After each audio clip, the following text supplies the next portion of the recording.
अपन ने पंच महाभारत पंच समिति की चर्चा पूर्ण करने के बाद और गुप्ती जो है 66वें नंबर की गाथा में उसका गुप्ती का स्वरूप चल रहा है। यहाँ पर मनोगुप्ती का स्वरूप चल रहा है। इसके ऊपर गाथा पढ़ने के बाद 91वें नंबर का यह कलश पदम प्रबंधाई देव मुनराज ने लिखा है। उसकी चर्चा कल अपन ने प्रारंभ की थी।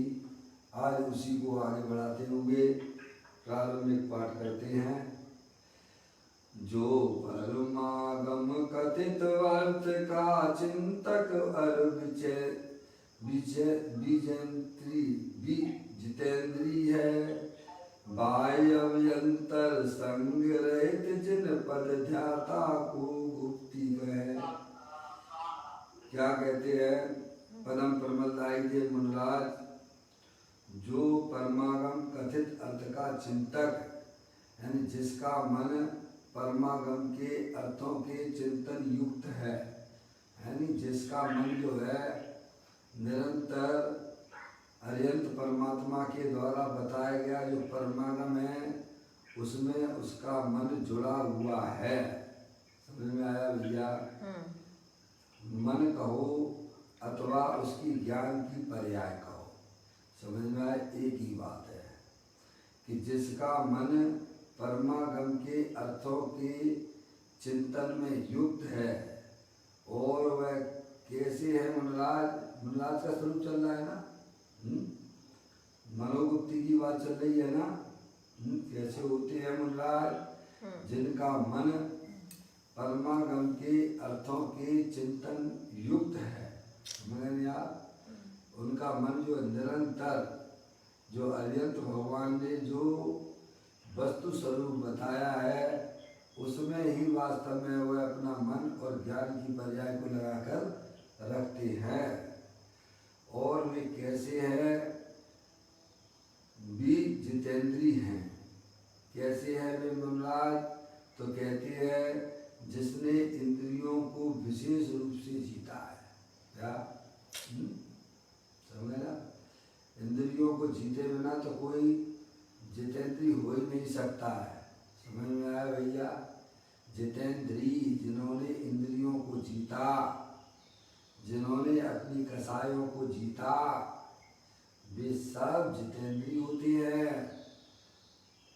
सम्यक दृष्टि जी भी जितेंद्री है।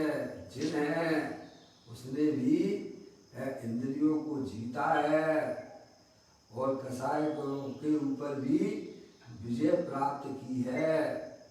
वह सम्यक दृष्टि जीव है। और मुनराज ने तो विशेष रूप से क्या भी जितेंद्री है। क्या मुनराज के लेवल की बात अगर की जावे है तो सम्यक दृष्टि जीव से भी ऊपर विशेष हो गए। कहते हैं जो भी जितेंद्री हैं अर्थात जिसने इंद्रियों को विशेष रूप से जीता है भाई साहब? अपन अपनी पर्याय का लेवल देख ले। अपन जितेंद्री है कि इंद्रियों के गुलाम हैं। जो इंद्रियों के गुलाम होते हैं वे 4 गति 84 लाख योनियों में जन्म मरण करते हुए दुख उठाते रहती है। समझ में आया भैया? हमें भी जितेंद्री होना चाहिए। समझ में आया? हमें अपना मन अपना उपयोग अर्यंत भगवान के बताए हुए मार्ग में लगाना चाहिए, तभी तो बनोगे ना भाई साहब। इंद्रियों को कैसे जीतोगे? अरे आग फोड़ लेना कोई एक इंद्री का जीतना हो गया क्या है? कार में जो ढट्टा लगा लो तो मैंने इंद्रियों को जीत लिया, ये बिल्कुल भी नहीं है। समझ में आया? जिन्होंने अंदर में होने वाले कसाय के परिणामों पर विजय प्राप्त कर ली है क्या वो कहलाते हैं जितेंद्री। और ज्ञायक प्रभु परमात्मा के परिचय बिना, ज्ञायक प्रभु परमात्मा का आश्रय लिए बिना कोई भी जीव जितेंद्री नहीं हो सकता है। समझ में आ गई भैया? कहते हैं जिसने इंद्रियों को विशेष रूप से जीता है। मुनराज है, मुनराज ने तो उनका लेवल पर्याय का थोड़ा ऊंचा हो गया है?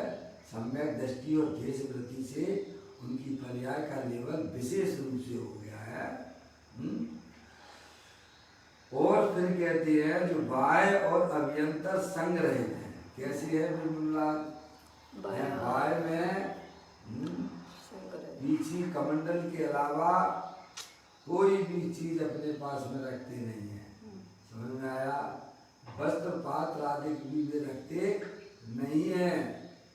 ऐसे बाह्य और अभ्यंतर, अभ्यंतर में रागादिक परिणाम संगति से रहित है। क्या समझ गए आप? समझ गए?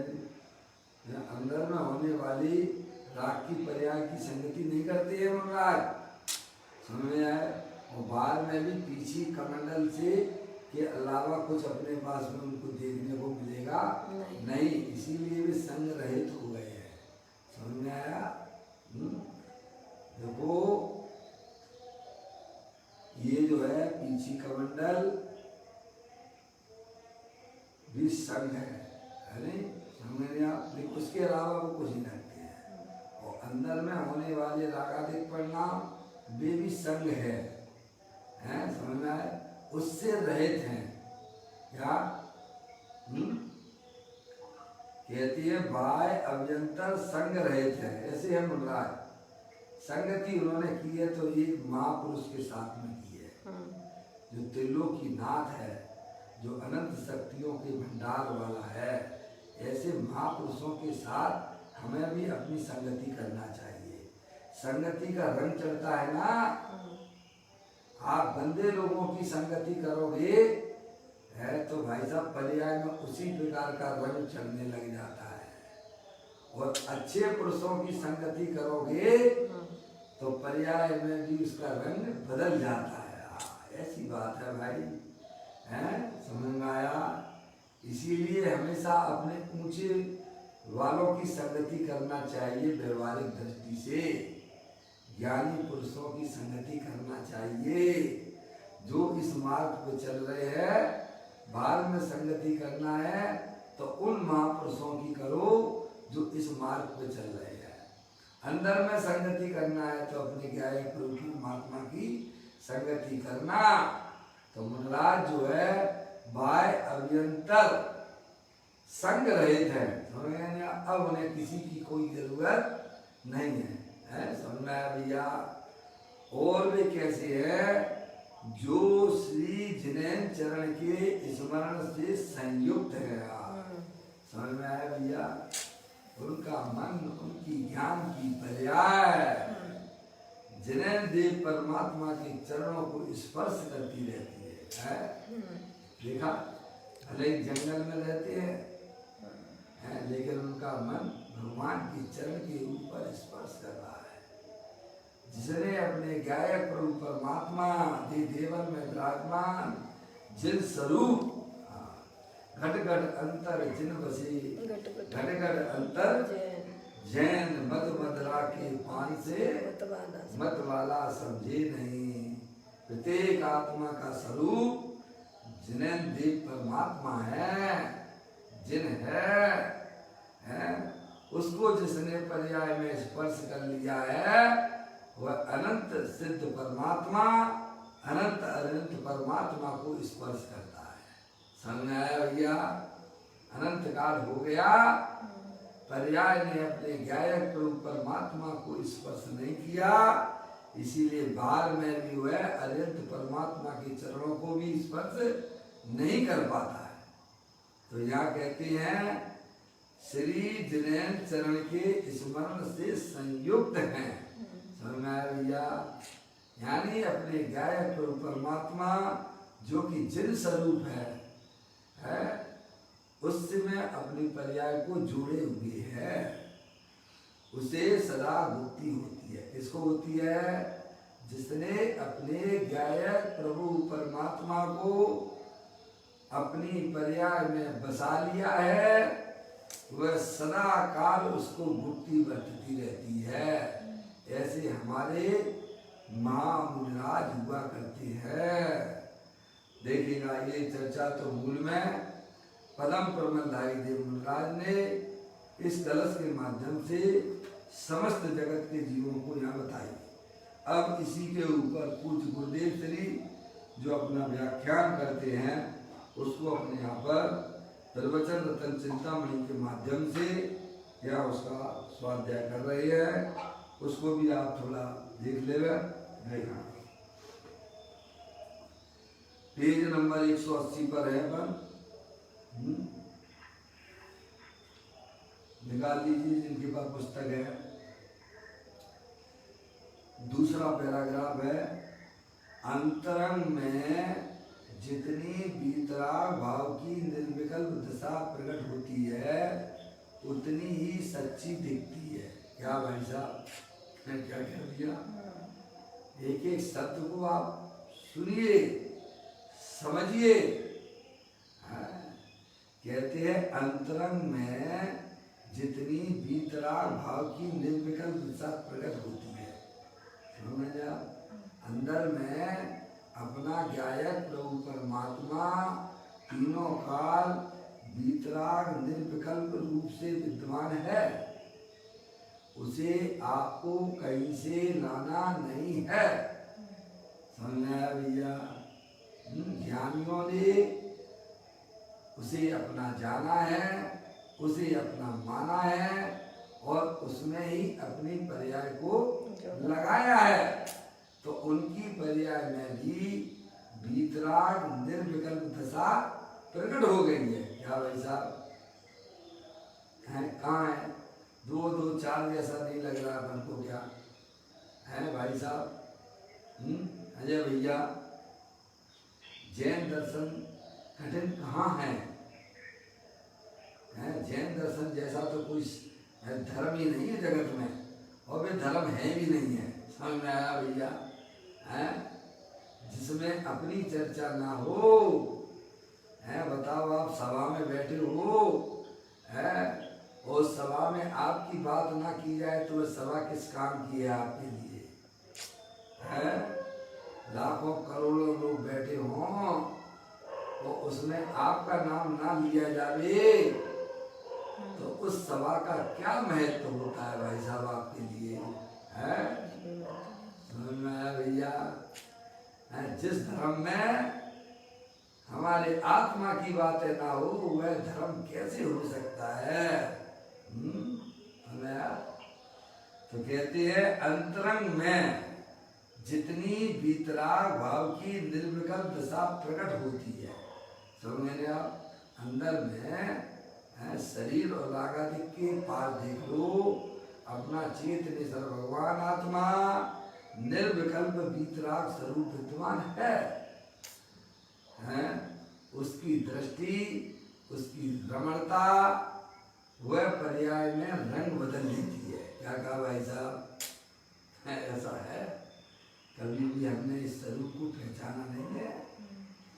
कहते हैं अंतरंग में जितनी वीतराग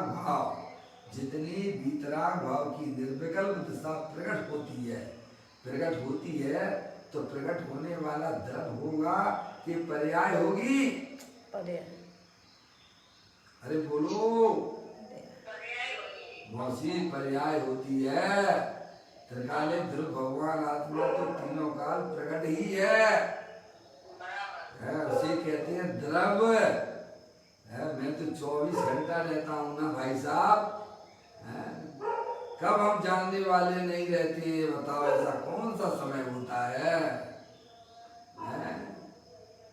24 घंटा अनादि काल उपस्थित हो, उसका ज्ञान कर लो, उसका परिचय कर लो तो पर्याय की रंगत बदल जाती है। समझ में आया? अंतरंग में जितनी वीतराग भाव की निर्विकल्प दशा प्रकट होती है, अंदर का खेल है सब, हम बाहरी दिखावे में लगे हुए हैं। लोग मेरी तारीफ करें, क्या तेरी और तारीफ भी कर लेंगे तो तुझे क्या लाभ होने वाला है भाई साहब? अंदर में तो तू दुखी हो रहा है और बाहर से तारीफ सुनना चाहता है, तो उससे तुझे क्या लाभ है भाई साहब। अंदर में तेरा भीतरा की दशा प्रकट हो गई है, बाहर में चाहे कोई तुम्हारी निंदा भी करे तो उससे भी तुझे कोई हानि होती नहीं है, है? कोई निंदा करे या करे स्तुति, बाय वैभव बढ़े या सभी नष्ट हो, इनसे हानि नहानि तनिक मेरी है। भगवान आत्मा हूँ मैं सदा से रहा, आत्मा अब भी हूँ, आत्मा ही रहूंगा, न बदलूंगा मैं। बदल जाओगे क्या? अरे शरीर मिलने पर वह तुम बदल जाते हो क्या? नहीं बदलते हो। अरे पर्याय में कैसा भी परिणमन होता हो तब भी वह आत्मा आत्मा रूप से विद्यमान रहता है। ये है ईमानदारी वाला खेल है ये। ऐसा खेल खेलो ना भाई साहब, दोबारा खेल फिर दूसरे खेलना ना पड़े। समझ में आया? अंतरंग में जितनी वितराग भाव की निर्विकल्प दशा प्रकट होती है उतनी ही सच्ची दिखती है। क्या कहा? अंदर में जो शुद्ध परिणति, शुद्ध उपयोग, वह वास्तव में वास्तविक धर्म है। समझा? उतना वह शुभ ज्ञानी जीवों ने वो कमाई की है। क्या कहा भाई साहब? अरे भैया हमारी कमाई क्या है? भाई परिणाम ही है भाई साहब, बोलो। परिणाम है ये 10-20 करोड़ रुपए कमा लिए, ये आपकी कमाई है क्या? कभी विचार तो करो। हम अपनी कमाई क्या समझते हैं पापा? ये मेरे 4 प्लाट है ना, 2 मकान है ना, है? ये संयोग इतने बढ़ा लिए हैं, मेरे द्वारा बढ़ाए गए। मूर्ख संयोग संयोग में है, संयोग कोई हमारे आत्मा के अंदर प्रवेश नहीं करता है। अरे अपनी कमाई अगर कहना है तो अंतरोन्मुखी उपयोग किए बिना, पर्याय में भीतराग दिशा प्रकट किए बिना वह किसी की कमाई नहीं हो सकती है। समझ आया? 24 में चौड़ा गली सकड़ी दिखती है, करोड़ों रुपए पड़े होना अजय भैया, है? तो उसके रंग ढंग शरीर के सब बदल जाते हैं। अंदर में है? देखो ना, है वो 34 साल वाला एक्टर है भाई साहब, दिखता क्या था, अंदर में था क्या, ये कौन जाने। इसे ज्ञानी पहचानते हैं। क्या कहा भाई साहब? अज्ञानी ठगाया करते हैं और ज्ञानी वास्तविकता को पहचानते हैं। क्या दुनिया माने कि गाड़ी है, बंगले है, बाहर में शोहरत है, ज्ञानी जानता अंदर से मां दुखी है। क्या कहा भाई साहब?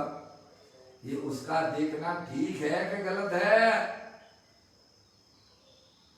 अरे हर घटना से शिक्षा लेनी चाहिए।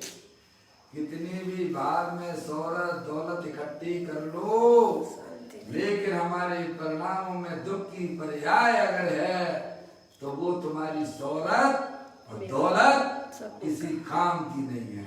समझ में आया? अंदर में निराकुलता रूप परिणति प्रकट नहीं की तो कुछ भी नहीं किया। सच्ची कमाई अगर देखनी है तो अपने गायक प्रभु परमात्मा का लक्ष्य करो, और अंदर में भीतराग दशा जो प्रकट हुई है वह हमारी तुम्हारी सच्ची कमाई कहलाएगी। उससे पहले अपने आप को सुना भैया, रिद्धि सिद्धि सिद्धि रिद्धि वृद्धि दिखेगा, सिद्धि रिद्धि वृद्धि दिखे घट में प्रकट सदा, अंतर के लक्ष्य समाजाची लक्ष्यपति है। दास भगवंत के उदास रहे जगत तो, ऐसे सुखिया सदैव समय कीती है। कैसे होते हैं समय दृष्टि जी भाई साहब? पापा किसे कहते हैं समय दृष्टि जी? सिद्धि रिद्धि वृद्धि की घट में प्रगट सदा अंतर के लक्ष्य सो जाची लक्ष्य पति हैं भैया। जहाँ जिसको अपना गायक प्रभु परमात्मा पर्याय में प्राप्त हुआ, अब उसे दुनिया भर के जो संपत्तियां हैं, काक बीट सम गिनत हैं, सम्यक दृष्टि लोग, चक्रवर्ती की संपदा, इंद्र सरी के भोग, काक बीट सम गिनत हैं, सम्यक दृष्टि लोग है भाई साहब। सारी चीजें हमारे पास में उपलब्ध है, हमें कहीं किसी के पास जाने की कोई जरूरत भी नहीं है। ऐसा गायक प्रभु परमात्मा त्रिलोकी नाथ दे देवल में राख के पीछे पड़ा हुआ है, कभी हमारी वहां पर दृष्टि ही नहीं गई है भाई साहब। जैसे है भाई साहब, आप अपने खेत में पानी नहीं डालोगे तो सोना कैसे उगलेगा? है वो तो बंजर हो जाएगा ना प्रभु। अनादि काल से अपना चेतनेश्वर भगवान आत्मा अनंत शक्तियों के भंडार वाला है, उस पर नजर नहीं डालोगे तो वह बंजर जैसा काम करता है, और नजर डालते ही लहराने लगती है। क्या होता है? जैसे आपने सिंचन किया ना, कैसी खेतों में घास लहराने लग जाती है।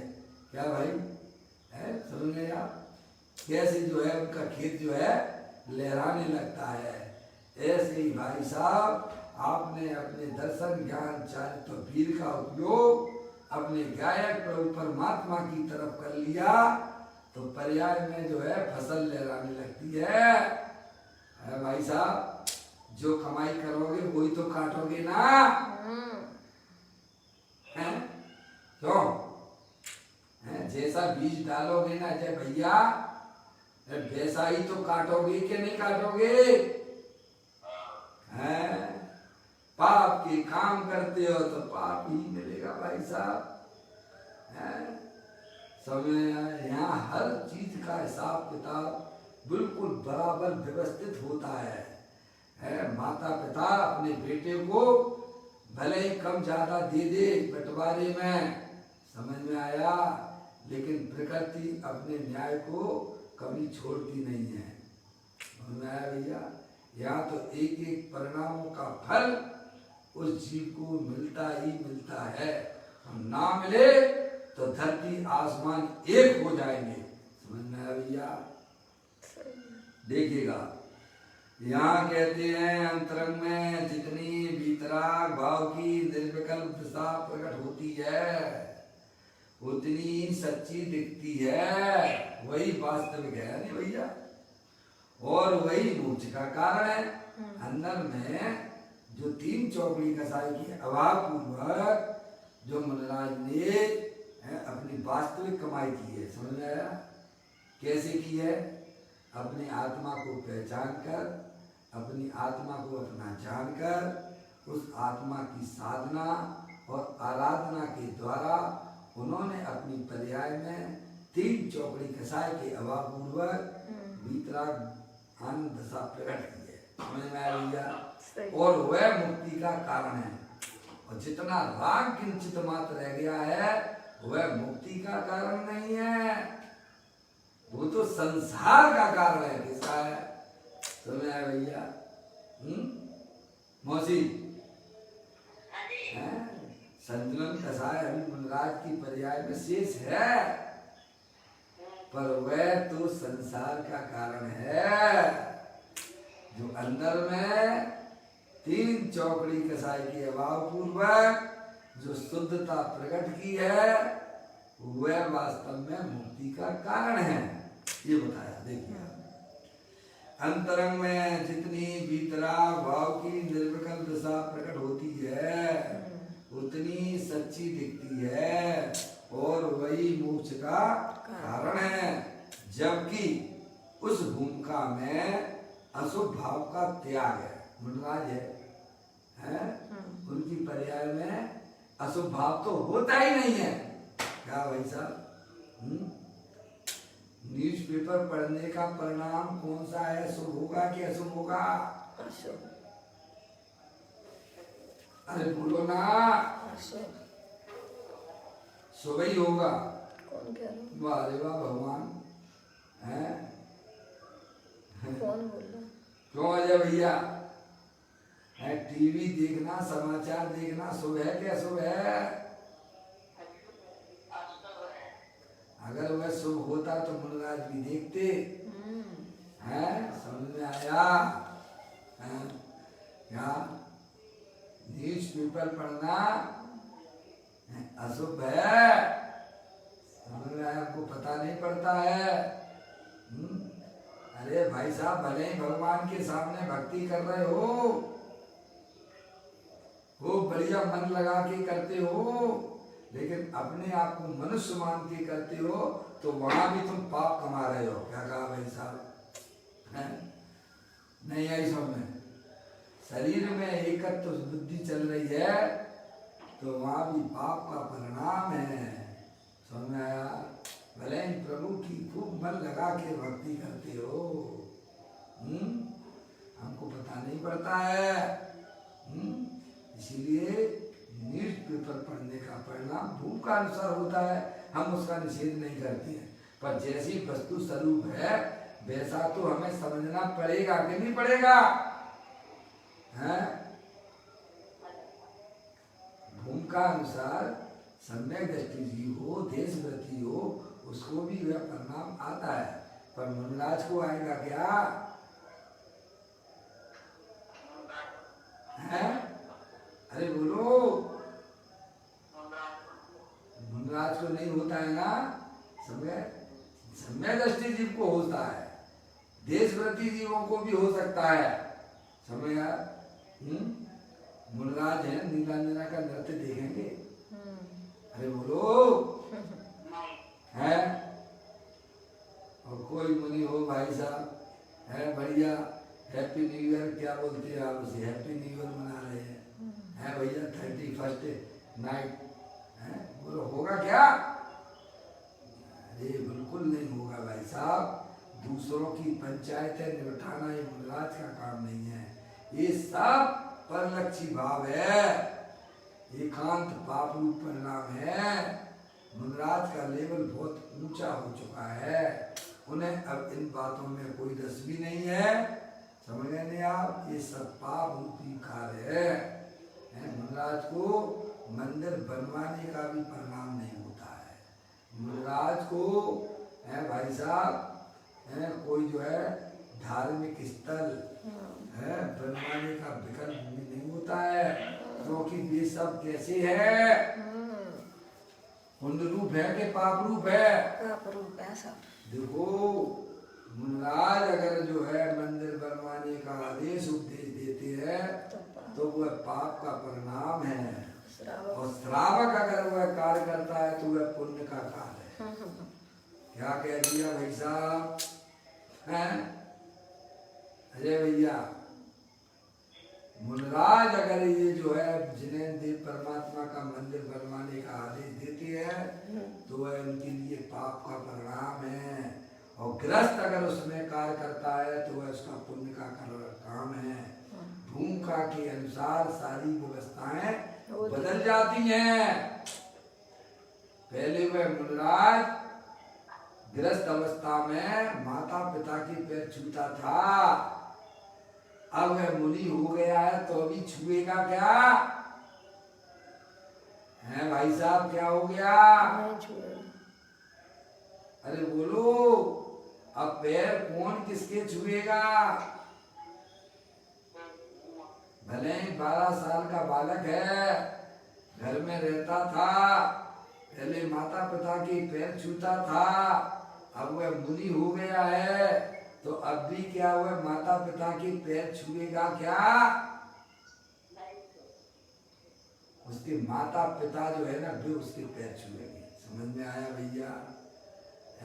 मुनि का लेवल जब हो जाने पर बहुत सारी चीजें लौकिक दृष्टि से पूरी बदल जाती हैं। सही। समझ में आया? इसीलिए मुनराज को वह न्यूज़पेपर पढ़ने का कोई भी परिणाम होता नहीं है, समझ गए, क्योंकि वह पाप का परिणाम है। देखिएगा, कहते हैं भाई साहब, कहते हैं यहाँ पर, जबकि उस भूमिका में, यानी गुणराज की भूमिका में है भाई, अशुभ भाव का त्याग है। क्या है? अशुभ भाव का त्याग है और शुभ भाव का विकल्प होता है। अपनी मर्यादा में रहकर उनकी पर्याय में विकल्प चलती है, राग के परिणाम चलती है, मर्यादा के बाहर में बिल्कुल भी नहीं जाते हैं। 28 मूल गुण का परिणाम वह स्वभाव है, वह गुणराज की मर्यादा है, समझ में आया? उसके बाद उनके विकल्प होते ही नहीं है। उसे व्यवहार बुद्धि कहा जाता है। जो शुभ राग है उसे व्यवहार बुद्धि कहते हैं, और निश्चय बुद्धि में शुभ और अशुभ, देखिएगा, व्यवहार बुद्धि में अशुभ भाव का त्याग होता है। बराबर मुनराज हैं, उनकी पर्याय में अपने गायक और परमात्मा की पकड़ है, समझ में आया? लेकिन अभी उनकी पर्याय में अशुभ भाव का त्याग है, इसीलिए वे व्यवहार से व्यवहार बुद्धि कही गई है, अशुभ का त्याग होने से, ठीक है। और जिनकी पर्याय में शुभ अशुभ भाव का त्याग है वह निश्चय बुद्धि कहती है। क्या कहा? व्यवहार बुद्धि और निश्चय बुद्धि का स्वरूप अब शायद आप समझ गए होंगे। व्यवहार बुद्धि में अशुभ भाव का त्याग होता है और निश्चय बुद्धि में, निश्चय मनोबुद्धि में शुभ और अशुभ दोनों भावों का त्याग होता है। बराबर, दोनों इतना अंतर है। देखो, जबकि उस भूमिका में अशुभ भाव का त्याग है और शुभ भाव का विकल्प होता है, इसीलिए उसे व्यवहार बुद्धि कहा जाता है, जो कि आश्रम है। व्यवहार मनोबुद्धि में आत्मा का अशुभ भाव से गोपन होता है, गोपन यानी अभाव होता है, ठीक है। किंतु शुभ भाव से नहीं, शुभ भाव तो शुभ भाव है, इसीलिए तो व्यवहार मनोबुद्धि है, इसीलिए मात्र अशुभ भाव से ही गोपन होता है। इस कारण वह व्यवहार मनोबुद्धि है, इसीलिए वह व्यवहार मनोबुद्धि है। परंतु मुनि के योग वीतरागी दशा जिसे हुई हो उसे ही व्यवहार मनोबुद्धि होती है। समझ में आया? ये भी समझना चाहिए कि व्यवहार मनोबुद्धि किसे होती है? जिसने अपनी पर्याय में 3 चौकड़ी खसाई के अभाव पूर्वक शुद्धता प्रकट कर ली है, उसे ही वास्तव में व्यवहार मनोबुद्धि होती है। और जिसने अपनी आत्मा में 3 चौकड़ी खसाई के अभाव पूर्वक शुद्धता प्रकट नहीं की है, लेकिन पर्याय में 28 मूल गुण पालने का भाव है, वह व्यवहार से भी उसे मनोबुद्धि नहीं कहती है। उसे तो बाल व्रत और बाल तप कहती है। क्या कहते हैं भाई साहब? पढ़ लेना आगम, आप पूरा आगम पढ़ लेना, पूरा द्वादशांग पढ़ लेना, सारी बातें यही मिलने वाली हैं उसमें। देखिएगा, कहते हैं परंतु मुनि के योग, देखिए मुनि के योग वीतराग दशा जिसे हुई हो उसे ही व्यवहार मनोबुद्धि होती है। व्यवहार मनोबुद्धि किसे होती है? जिसने मुनि के योग 3 चौकड़ी कसाय के अभाव पूर्वक जो वीतराग दशा प्रकट की है, लेकिन अभी उसकी पर्याय में केवल ज्ञान की प्राप्ति नहीं हुई है, लेकिन शुभ राग विद्यमान है, उसे ही वास्तव में व्यवहार से मनोबुद्धि कहते हैं। मौसी, ऐसा है, 2 2 4 जैसा है धर्म, है ऐसा। हमारी समझ में नहीं आए ऐसा धर्म होता ही नहीं है। समझ में आया भैया? अरे आत्मा नहीं समझेगा तो क्या जल समझेगा क्या? है? हमारी समझ में नहीं आता है, हमारी समझ, तुम समझना चाहते हो पहले बताओ, हैं? समझना चाहते नहीं हो और वैसे ही चिल्लाने लग जाते हो भाई। कहते हैं, देखिए इतनी बात हुई, मुनि के योग बीतरागी दशा जिसे हुई हो उसे ही व्यवहार मनोवृत्ति होती है। इसके अतिरिक्त देखिएगा, इसके अतिरिक्त जिसे अंतरंग में चैतन्य का आश्रय बिल्कुल नहीं है, आगे बात समझ में है, बिल्कुल भी नहीं है, चैतन्य का आश्रय जिसे बिल्कुल भी नहीं है और के अकेली व्यवहार मनोवृत्ति का स्वभाव है, वह अशुभ भाव का त्याग है, उसे तो व्यवहार से भी मनोवृत्ति नहीं कहा जाता है। समझ में आया? देखो दो तरह के मुनराज हो गए आप यहाँ पर। अब एक मुनराज ऐसा है जिसकी पर्याय में पकड़ अपने ज्ञायक प्रभु परमात्मा की है और 28 मूल गुण रूपी स्वभाव है, समझ में, वो वास्तविक मुनराज है। और एक मुनराज तो है 28 मूल गुण का पालन भी हुआ आगम के अनुसार करता है, लेकिन अंदर में पर्याय की पकड़ अपने गायक प्रभु परमात्मा की नहीं होने पर उसका वह स्वभाव व्यवहार मनोवृत्ति के अंदर नहीं आता है। ये यहाँ लिखा दो, पढ़ लीजिए है, जो पढ़ रहा हूं, दोबारा पढ़ रहा हूं।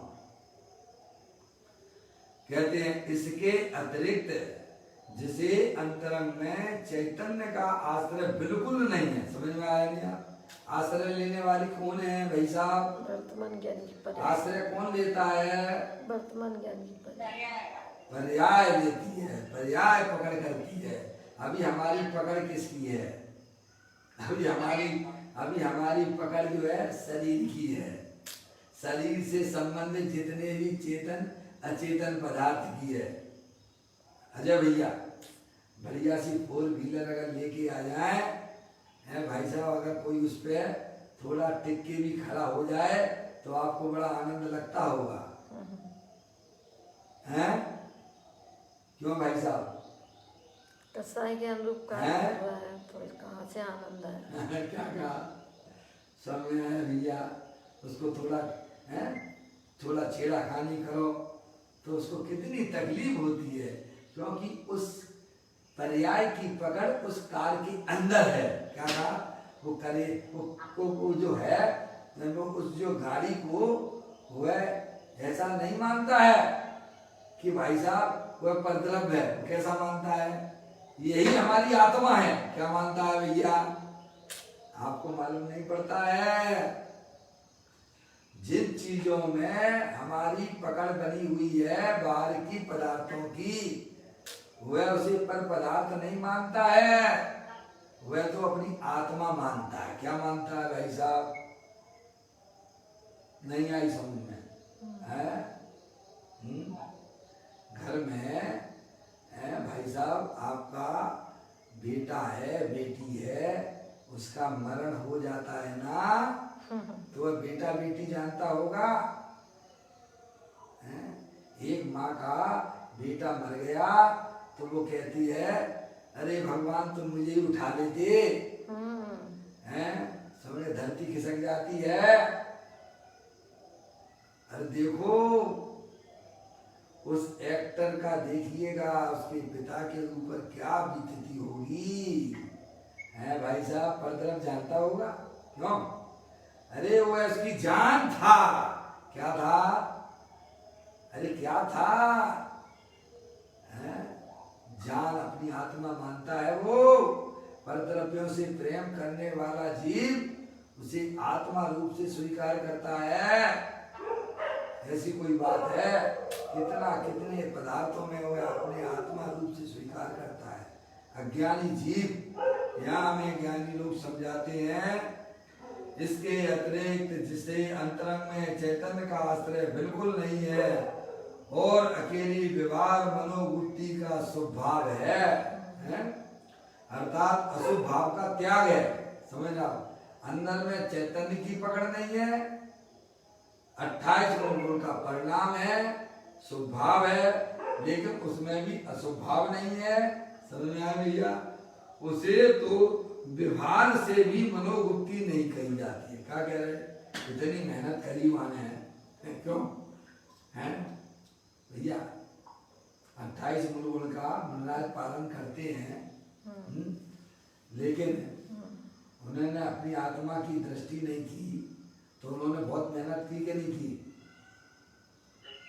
है? क्या बिल्कुल भी नहीं की है, हैं? समझ में? बिल्कुल भी नहीं की है, हैं भाई साहब? पूरी की टक्कर आएगी क्या? हैं? खाते हो प्याज, ये संभव है क्या? हैं? शरीर की क्रिया से धर्म मानते हो, तो क्या धर्म हो जाएगा? अरे धर्म तो आत्मा की पर्याय में होने वाली निर्विकल्प दिशा है ना प्रभु, समझ में आया भैया? लेकिन उस पर्याय में शुभ भाव है, अशुभ भाव तो बिल्कुल भी नहीं है। आगम के अनुसार उसने अपनी प्रवृत्ति की है, तो भी ज्ञानी हमें समझाते हैं कि वह व्यवहार मनोवृत्ति नाम को प्राप्त नहीं कर पाता है। समझ में आया भैया? उसे तो जिनवर देव बाल तप और बाल व्रत कह के उसको अलग हटा दिया है, उसे मोक्ष मार्ग से दूर कर दिया है। क्या कहा भाई साहब? हैं? ऐसी बात है। कहते हैं वह व्यवहार मनोवृत्ति का स्वभाव है, अर्थात अशुभ भाव का त्याग है, उसे तो व्यवहार से भी मनोवृत्ति नहीं कहा जाता है। व्यवहार से मनोवृत्ति किसे कहते हैं भाई साहब? जिसके अंतरंग में अपने ज्ञायक प्रभु परमात्मा की पकड़ है और पर्याय में 28 मूल गुण पालने का स्वभाव है, उसमें भी अशुभ भाव का अस्तित्व नहीं है, उसे व्यवहार से मनोवृत्ति कहते हैं।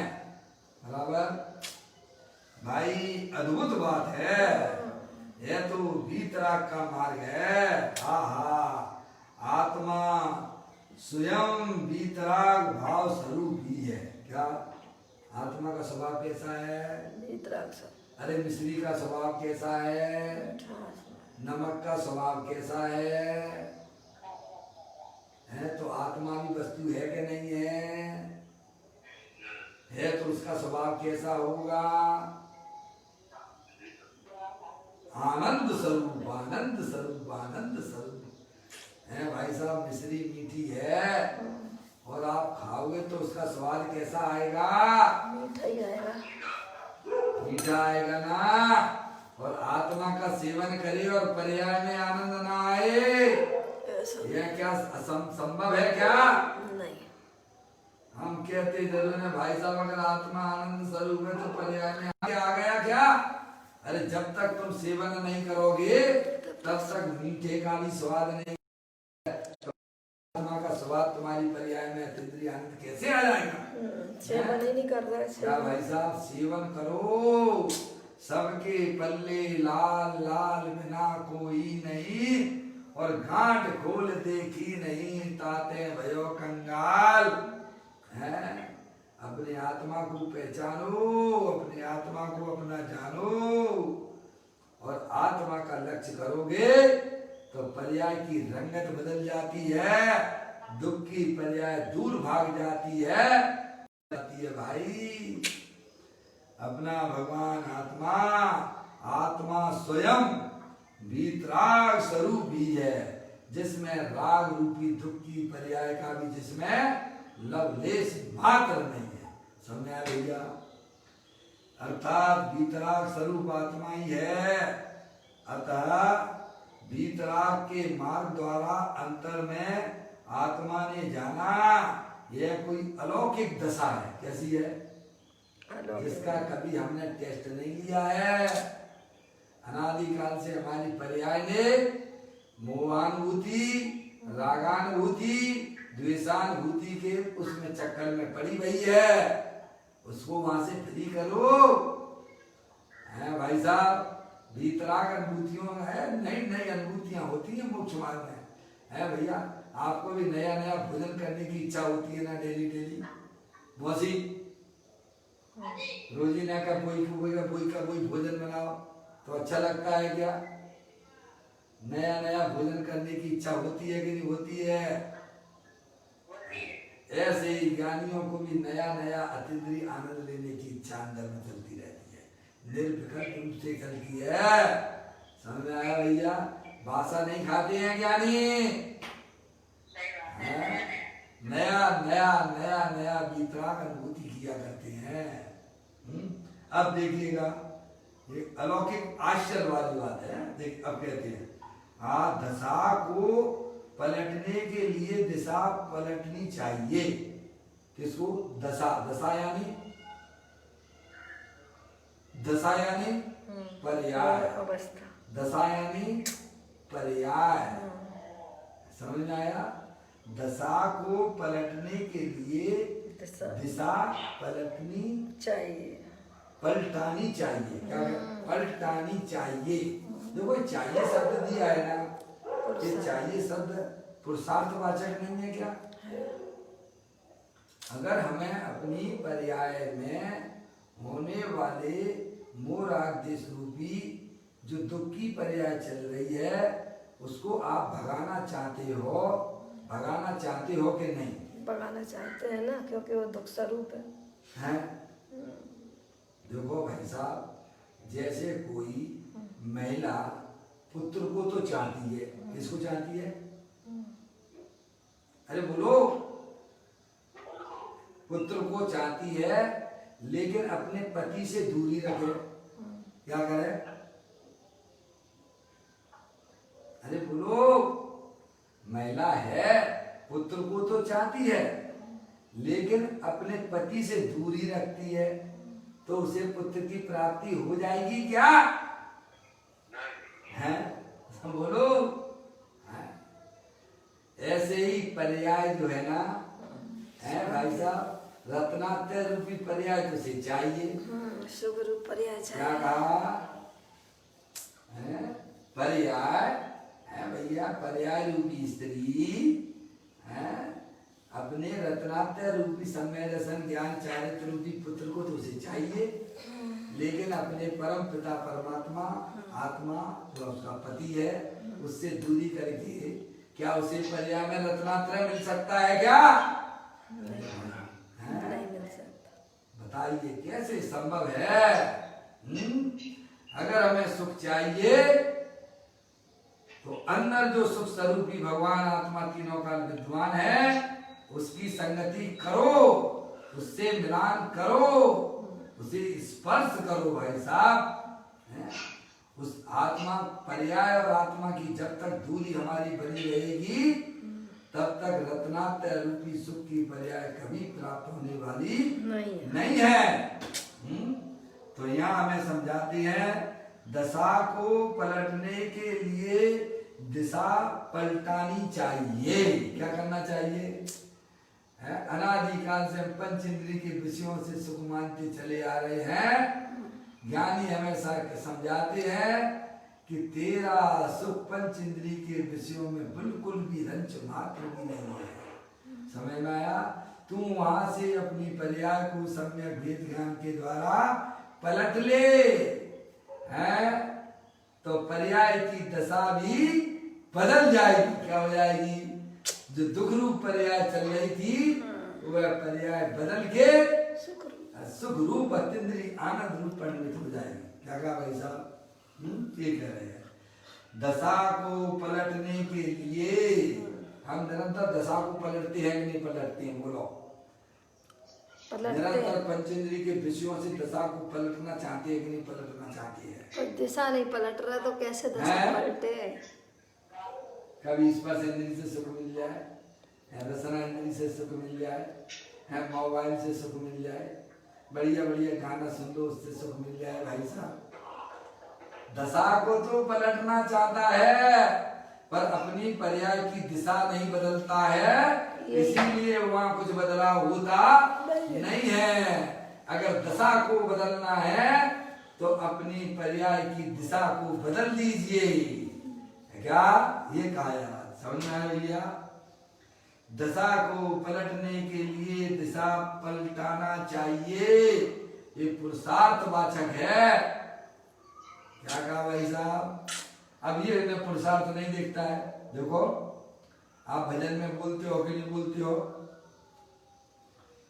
आज हमारो उपयोग पलटो, चैतन्य चैतन्य भास गयो रे, प्रभु तारा ही रंग मां रंग गयो रे।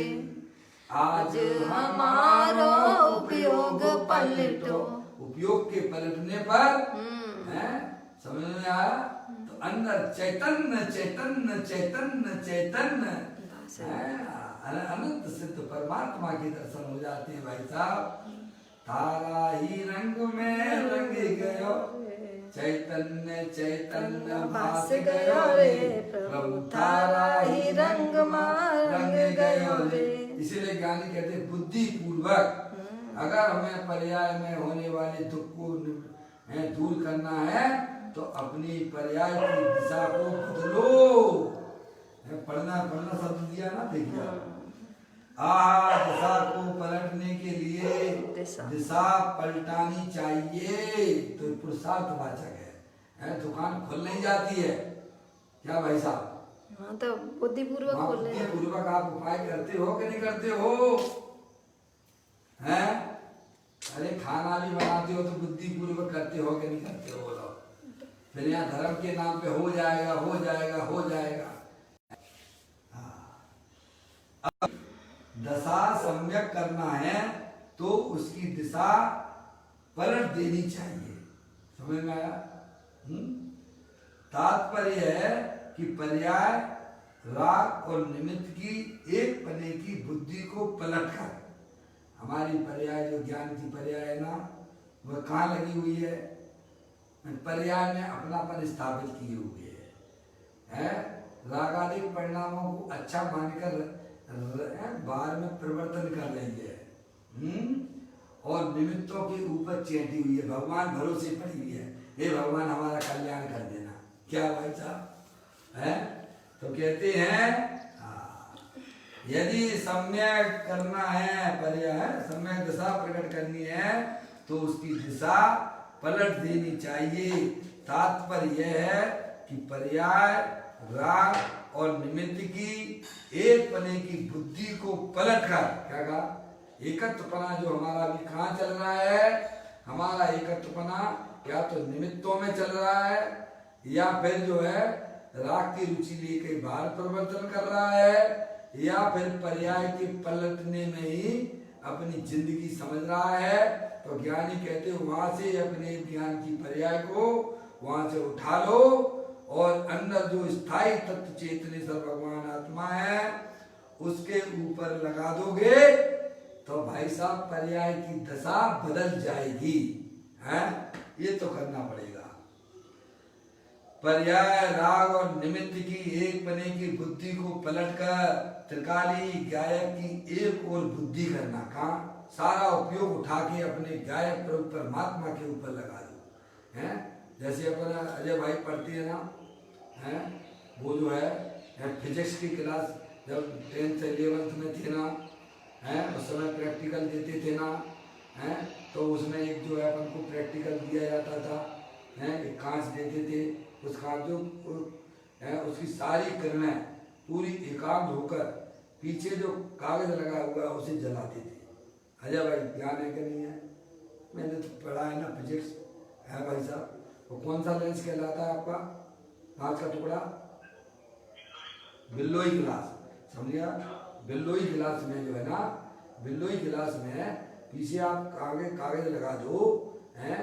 तो उस बिल्लोई गिलास की ये खास बात होती है कि वह सूरज की किरणों को केंद्रित करती हुई उस गिलास पर आती हैं और वह केंद्रित गिलास के ऊपर आके पीछे जो कागज लगा हुआ है वह कागज जल भस्म हो जाता है। ऐसे ही जिन्हें अपनी आत्मा का दर्शन करना है, जिन्हें अपनी आत्मा का आनंद लेना है, उन्हें जो है भाई साहब अपनी सारी तरफ से ज्ञान की प्रवृत्ति बाहर हो रही थी उसे सम्यक वेद ज्ञान के द्वारा समेट कर एक प्रकार ध्रुव भगवान आत्मा पर लगा दी है।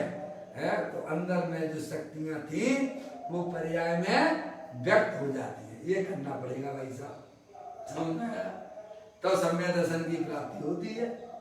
ये कह रहे हैं वो। देखो दोबारा पढ़ता हूं।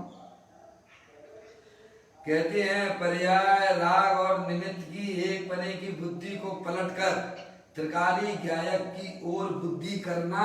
बुद्धि यानी अपना ज्ञान लगाना है भाई साहब। और वह दशा पलटाने के लिए दिशा पलटाना है। देखो प्रथम ही सम्यक दृष्टि की दिशा बदल जाती है। सम्यक दृष्टि जीव ने अपनी पर्याय को समझ पद्रव प्रभाव और राग की पर्याय से भी पार अपने ज्ञायक प्रभु परमात्मा की तरफ उसने अपने ज्ञान को लगा लिया, तो वह सम्यक दर्शन हो गया। वहां पर प्रथम ही सम्यक दृष्टि की दिशा बदल जाती है और दिशा बदलने से दशा भी बदल जाती है, पर्याय की रंगत भी बदल जाती है। समय पर्याय में निरंतर तो संकलिश परिणाम होते थे ना, पर के लक्ष्य कर करके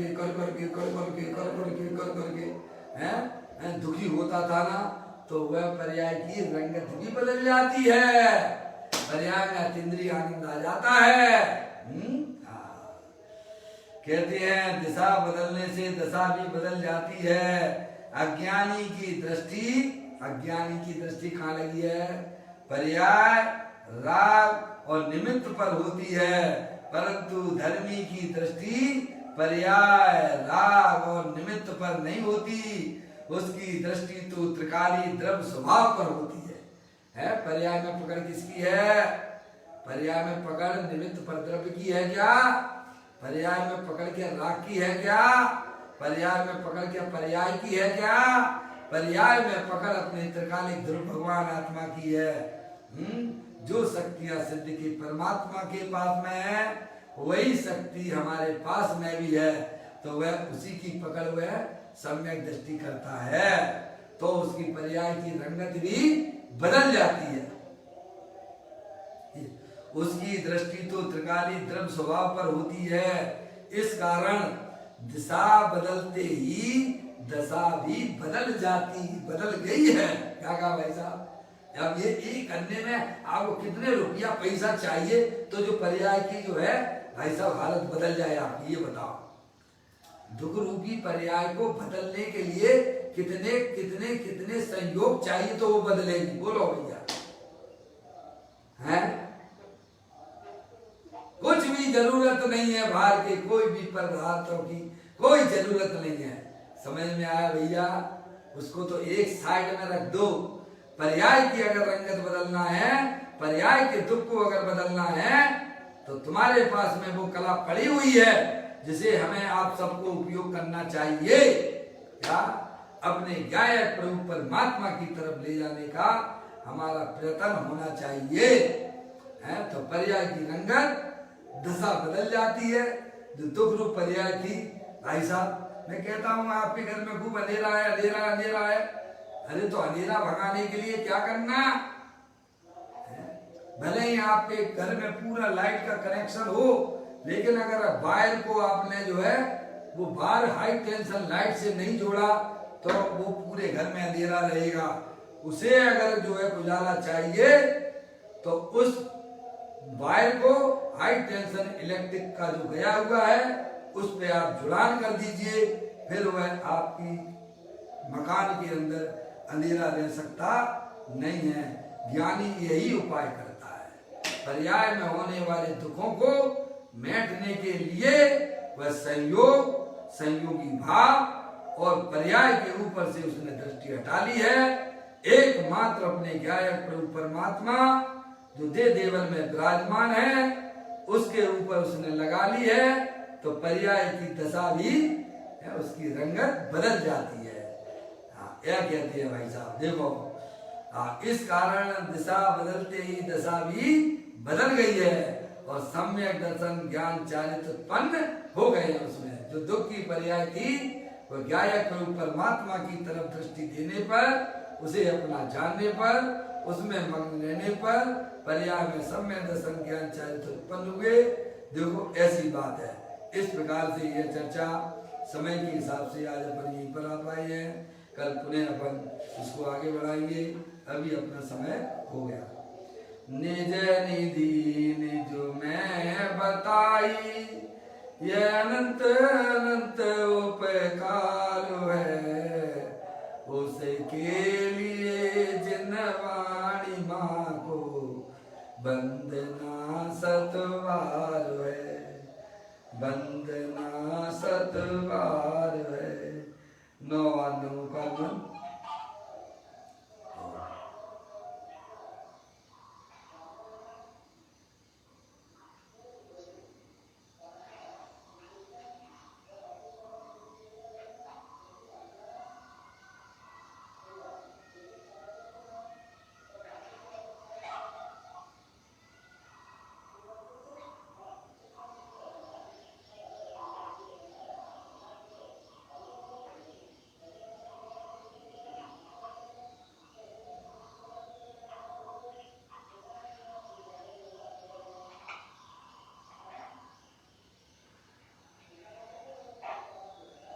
कुलोद्वास्तांग दिलवाणी माता की जय।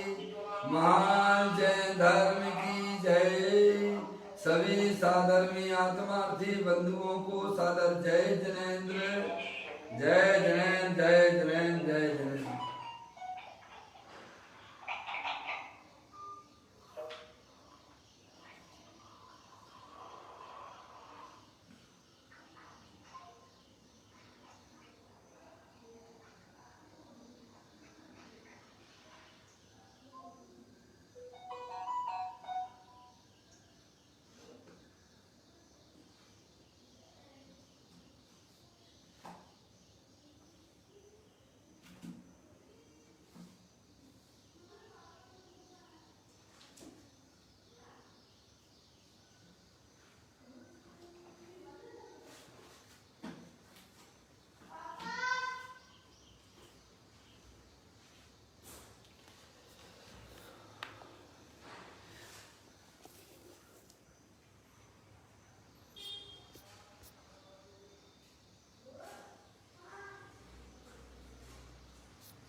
बेटे इधर आना।